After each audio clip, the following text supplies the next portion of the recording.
So Invincible Season 2 Episode 2. I think this episode was better than Episode 1. Much more stories in this one. So we start off with Dr. Seismic. This guy is crazy, because he really makes no sense. So he's trying to sink the Washington Monument back into the earth because it's made of stone and granite and it belongs to the earth or whatever. Invincible even calls him out on his BS, because every other building has stone and rock in it. The guy just kept waffling on about the earth, referring to it as a she, saying she needs her resources back or whatnot. This old man is legit hopping up and down this statue trying to sink it. I don't know what type of fool this guy is, but he's a special one. But anyways, while this fight is going on, it's Mark's graduation at his high school and his friends are saving him a seat. He makes it in time for graduation and they celebrate, but Mark seems distant. He's not drinking with them as they celebrate, as he is waiting to be on call for a mission. Then we have a connecting story which goes back to the Mars mission they went on in Season 1. They mistakenly brought a Martian back with them who shape-shifted to look human. The Martian has been imitating that person's life ever since they returned. I have a lot of questions, but I don't know how to ask them. Like, why did they leave Mars? How are they breathing in Earth so easy? How did he know how to impersonate the person he took form of? Why did he still go to work? Why didn't he get paid? But I like the character. Another Martian Manhunter type character. I think he plays the Shapesmith. But I'll talk more about him later. So far this guy is acting goofy as hell. Meanwhile, Eve is using her powers to help repair Chicago after all the damage that took place. She repairs the building really quick. I'm sat here thinking, "You go, girl!" Wow. But as we come to find out, that ain't really the helping hand she thinks it is. Her heart is in the right place, it's just that not everything that can be done should be done. Mark and his mom have a deep discussion on how Mark has been sent out on missions. Debbie has some concerns for Mark, as she notices Mark is not really enjoying his life as a normal kid because he fears he will turn out like his father. His mom is pretty much telling him he doesn't have to live on a leash to not be seen as threat. You know, like a pet. Debbie later on confronts Cecil on what he's doing and tells him he has to let Mark do his own thing. And he's not there to be controlled.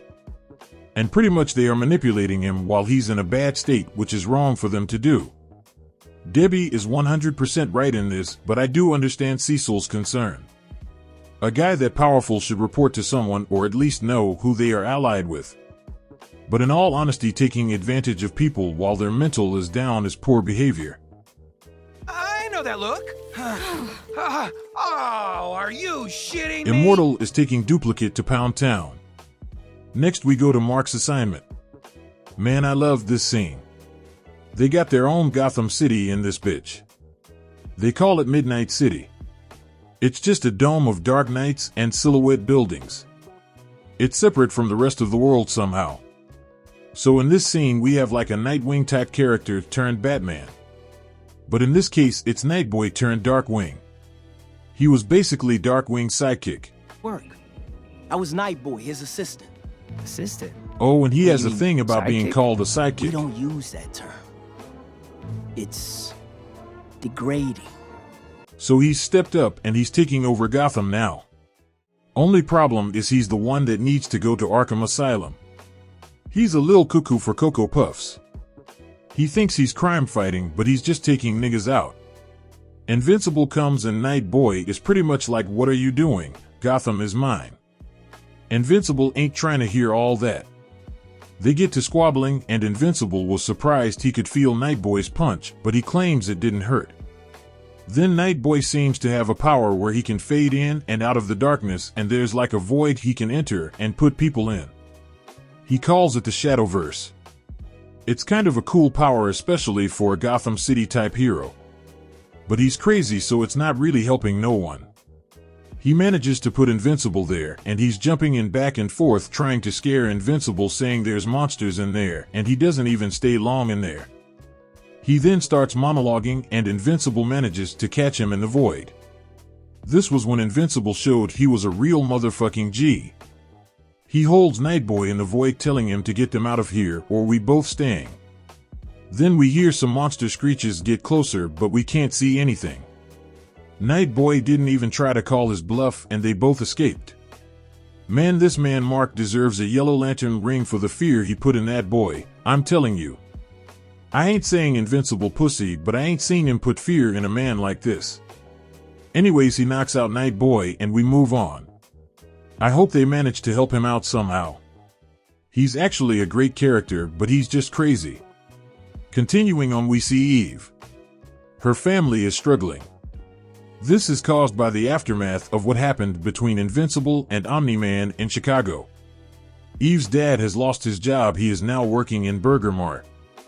But he's still talking prideful, saying, I don't need no help. This nigga stubborn as hell with a fragile masculinity complex.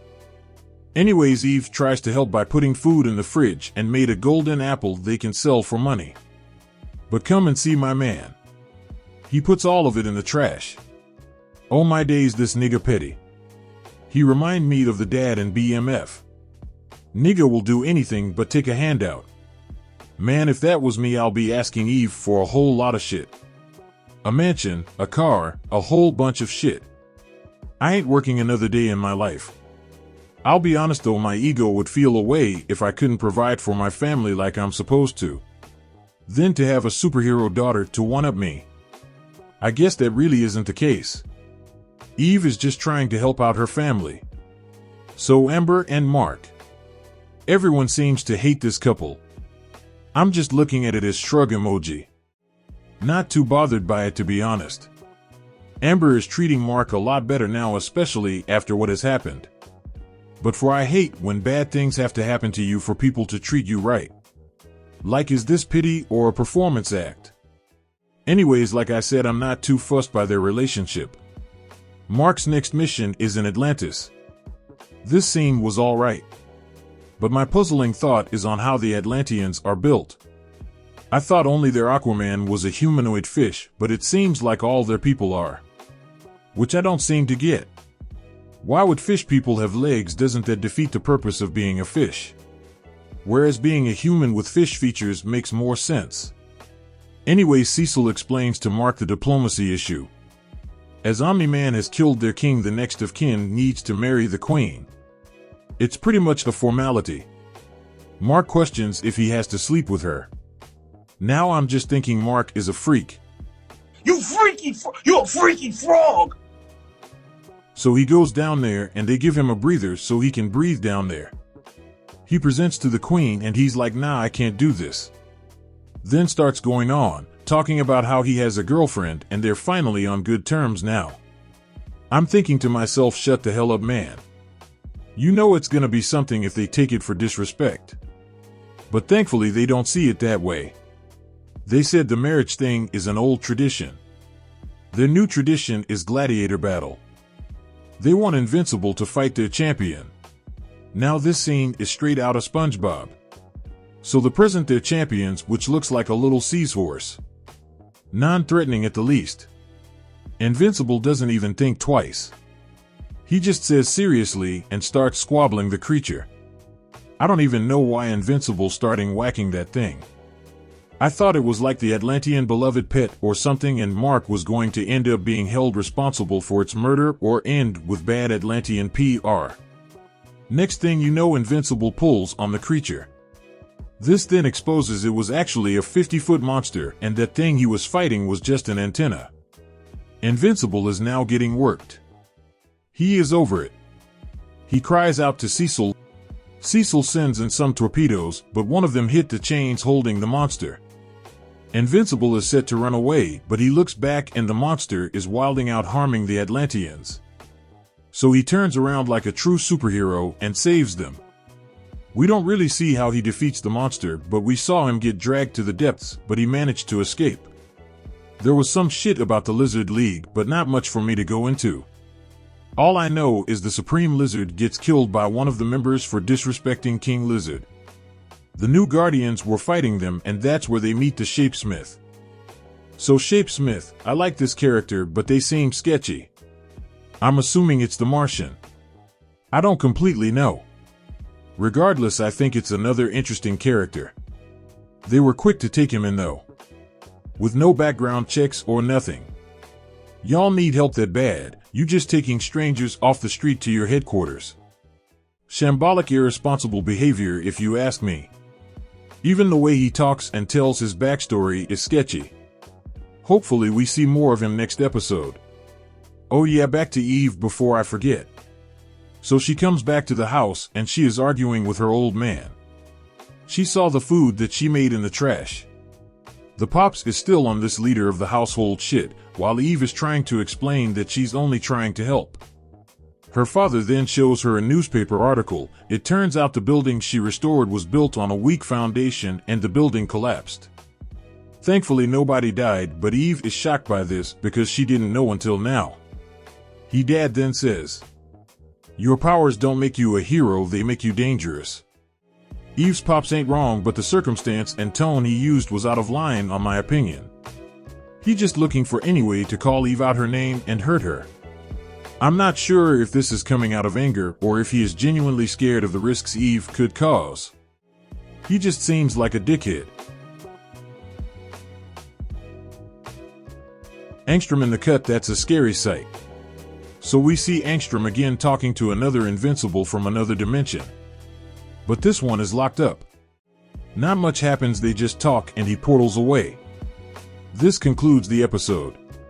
This has been my favorite episode out of the two so far. Primarily because they had a Gotham City in it. I hope we see it again and we also see Darkwing again. I'm hoping this Martian Shapesmith is a good guy and we see more of them. I would give this episode an A rating. It wasn't perfect, but there isn't much for me to hate on. I have no predictions for next episode besides we might see Angstrom again. We will probably see more of the Shapesmith too. And with that I conclude the video. Thanks for tuning in. Hope you enjoyed the video. If you did, drop a like with the thumbs up. If you got some thoughts to share, please let me know down below. I am always open to suggestions to improving my content, so if you have any suggestions, feel free to let me know. Join the team and subscribe. If you can help support, it's much appreciated. Check out my other videos. Drop some suggestions of what I should watch.